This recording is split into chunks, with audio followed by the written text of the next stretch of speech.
Good. Member Shri K. Radhakrishnan. Sir,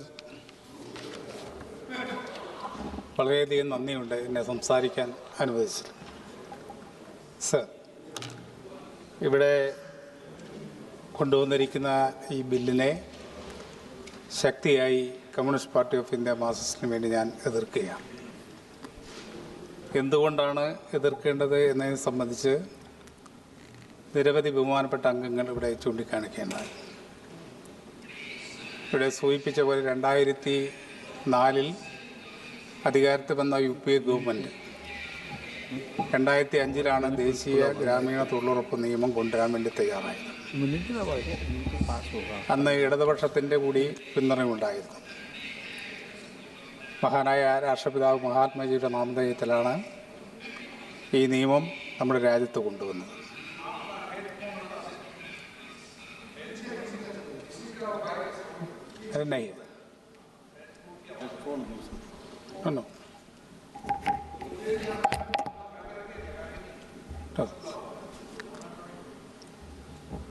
ആ നിയമം കൊണ്ടുവന്നതുകൊണ്ട് നമ്മുടെ രാജ്യത്ത് ലക്ഷക്കണക്കിന് വരുന്ന കോടിക്കണക്കിന് വരുന്ന ജനതയ്ക്ക് അത് തൊഴിലും വരുമാനവും ഉണ്ടാക്കാൻ വേണ്ടി കഴിയുന്ന സ്ഥിതി ഉണ്ടായി. അവർ പട്ടിണിയിൽ നിന്നും ദാരിദ്ര്യത്തിൽ നിന്നും ഒരു പരിധിവരെയെങ്കിലും മോചിതരാകുന്ന സ്ഥിതി ഉണ്ടായി. എന്നാൽ ആ നിയമം കൂടുതൽ ശക്തിപ്പെടുത്താൻ വേണ്ടി വർത്തമാന കാലഘട്ടത്തിൽ കഴിയുന്നതാണെങ്കിൽ ഈ നിയമത്തെ നമുക്ക് അംഗീകരിക്കാമായിരുന്നു. അറിയാം, ഈ നിയമത്തിലൂടെ ഗ്രാമീണ മേഖലയിൽ തൊഴിലും വരുമാനവും വർദ്ധിച്ച് മനുഷ്യരുടെ ജീവിതം മെച്ചപ്പെടുത്തുക എന്നുള്ള ലക്ഷ്യം നിറവേറ്റുന്നതിന് പകരം അവരുടെ ജീവിതം പുറകോട്ടടിപ്പിക്കുന്ന നിലപാടാണ് സ്വീകരിച്ചുകൊണ്ടിരിക്കുന്നത്. Sir, there is no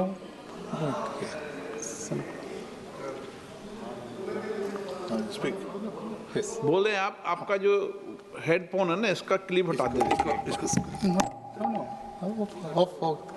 of है. ठीक है. സർ, നമ്മുടെ രാജ്യത്തെ കോടിക്കണക്കിന് വരുന്ന ഗ്രാമീണ ജനത അവർ പട്ടിണിയിൽ നിന്നും ദാരിദ്ര്യത്തിൽ നിന്നും മോചിതരാകുന്ന സ്ഥിതി ഒരു പരിധിവരെ ഉണ്ടായി. അന്നും പുറകോട്ട് പോകുന്ന അല്ലെങ്കിൽ പുറകോട്ട് കൊണ്ടുപോകുന്ന ഒരു നിലപാടാണ് ഇപ്പോൾ സ്വീകരിച്ചിരിക്കുന്നത് എന്ന് പറയേണ്ടിയിരിക്കുകയാണ്. ഇവിടെ കൊണ്ടുവന്ന ബില്ലിൽ 100 ദിവസത്തിന് പകരം 125 ദിവസം ജോലി കൊടുക്കുമെന്നാണ് പറയുന്നത്.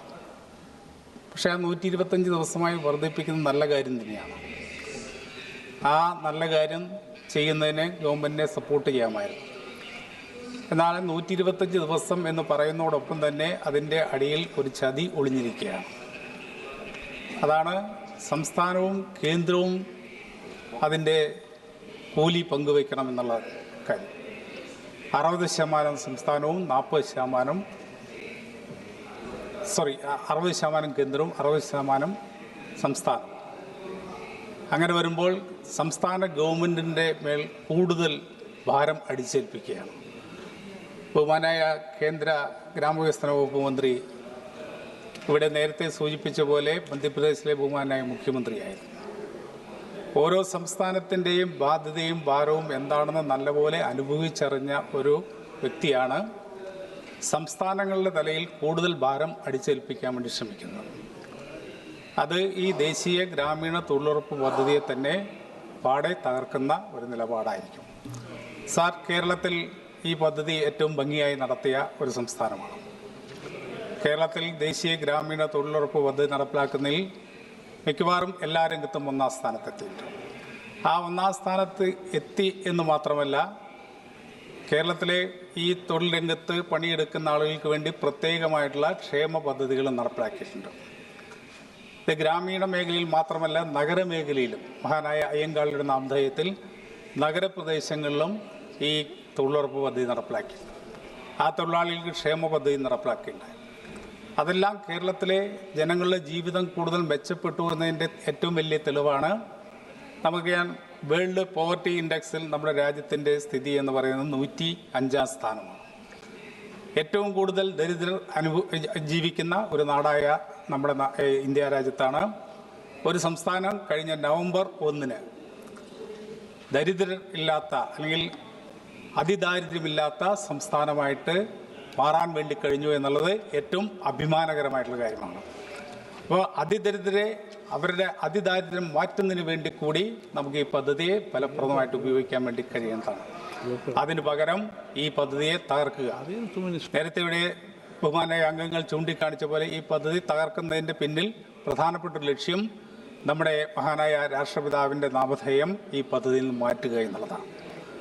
നമുക്കറിയാം 1948 ജനുവരി 30 സൗന്നസംഖ്യാത സാമ്രാജ്യമായിരുന്ന ബ്രിട്ടീഷുകാരെ കെട്ടുകെട്ടിക്കുന്നതിൽ നേതൃത്വപരമായ പങ്കുവഹിച്ച മഹാത്മാഗാന്ധിയെ വർഗീയവാദികൾ അദ്ദേഹത്തെ ഇല്ലാതാക്കുകയുണ്ടായി.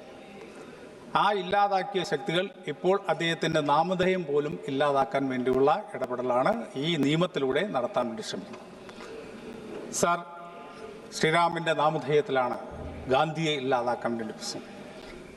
ഇന്ത്യയിലെ ഏറ്റവും വലിയ ശ്രീരാമ ഭക്തൻ ആരെന്ന് ചോദിച്ചാൽ അതിന് മറുപടിയാണ് മഹാത്മാഗാന്ധി.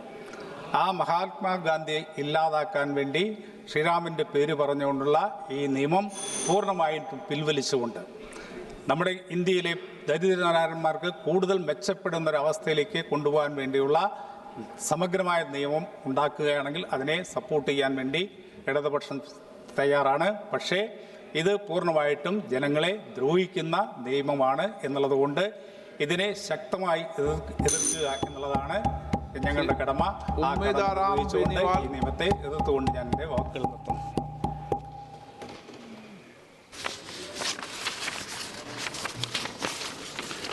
अध्यक्ष महोदय, मैं आज विकसित भारत ग्रामीण